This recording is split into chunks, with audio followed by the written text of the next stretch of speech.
আজকে আমি তোমাদের সাথে শেয়ার করব আটা আর আলু দিয়ে স্ন্যাক্স একটা রেসিপি, যেটা তোমরা বিকেলে আড্ডা চায়ের সাথে বা সসের সাথে খেতে ভীষণ ভালো লাগে।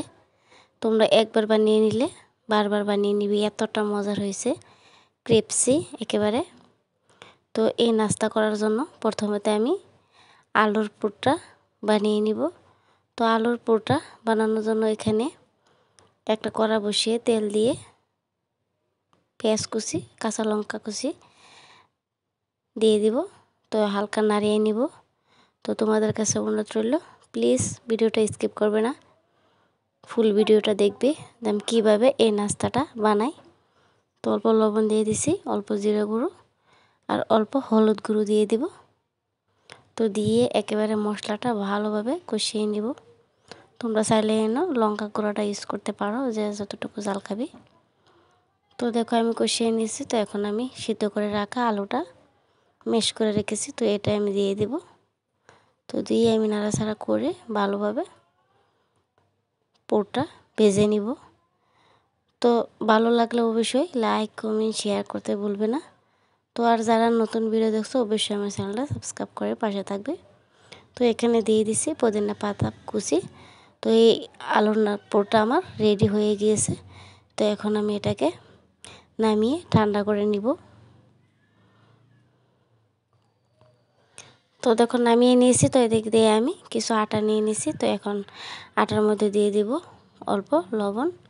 তো দিয়ে আটার সাথে ভালোভাবে মিশিয়ে নিব, নিয়ে অল্প জল দিয়ে তো একটা ডো তৈরি করে নিব ভালোভাবে মাখিয়ে।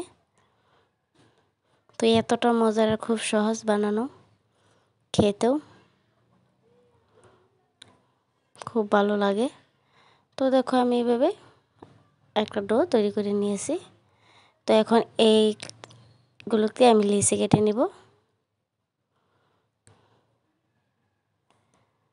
তো দেখো আমি 3টা লেচি কেটে নিয়েছি।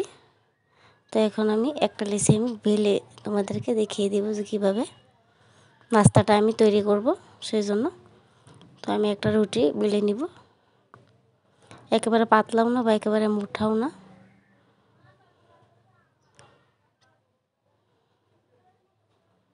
তো আমি অল্প আটা দিয়ে এটাকে ভালোভাবে বেলে নিব।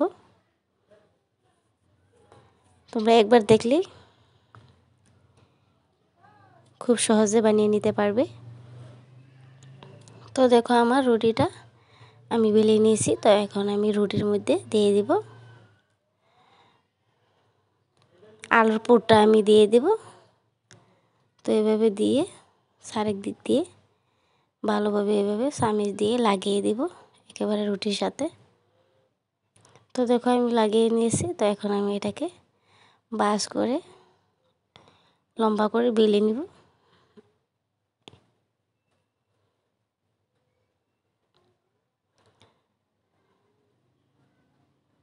তো দেখো কি সুন্দরভাবে আমি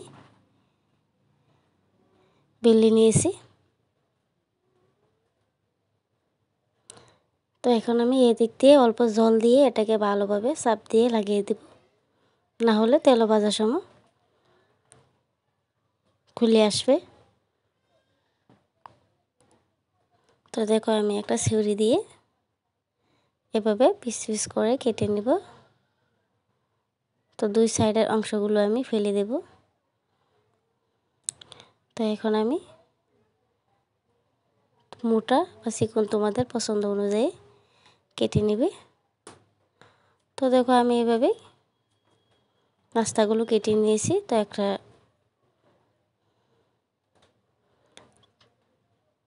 থালাতে আমি উঠিয়ে নিব সবগুলো নাস্তা। তো এইভাবে আমি সবগুলো নাস্তা তোমাদেরকে বানিয়ে দেখিয়ে দেব।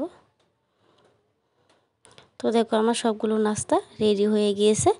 তো এখন আমি এগুলোকে বাজার জন্য চলে যাব। তো আমি আগে থেকে গ্যাসটা অন করে তেল দিয়ে দিছি, প্যানটা বসিয়ে গরম হয়ে গেছে। তো একটা আমি দিয়ে দিব। গ্যাসের ফ্লেমটা একেবারে হাই করে দিবে না, তাহলে পুড়ে যাবে তাড়াতাড়ি।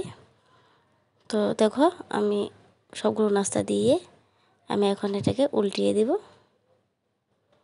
উল্টিয়ে আমি ভালোভাবে ভেজে নেব একেবারে মুসমুসা করে। তো দেখো আমার নাস্তাগুলো ভাজা হয়ে গেছে। তো এখন চাকনি দিয়ে আমি এগুলোকে উঠিয়ে আমি বাকি নাস্তাগুলো ভেজে আমি তোমাদেরকে একটা প্লেটে পরিবেশন করে দেখিয়ে দিব। তো দেখো আমি একটা প্লেটে পরিবেশন করে নিয়েছি, নিয়ে সাথে সস নিয়ে নিয়েছি। তো তোমরা এটা চায়ের সাথেও বা সসের সাথেও খেতে ভীষণ ভালো লাগে। একবার হলো বাসায় বানিয়ে দেখবে, আশা করি ভালো লাগবে। সুস্থ থাকবে, ভালো থাকবে, পরবর্তী ভিডিওর জন্য অপেক্ষা করবে। আল্লাহ হাফিজ।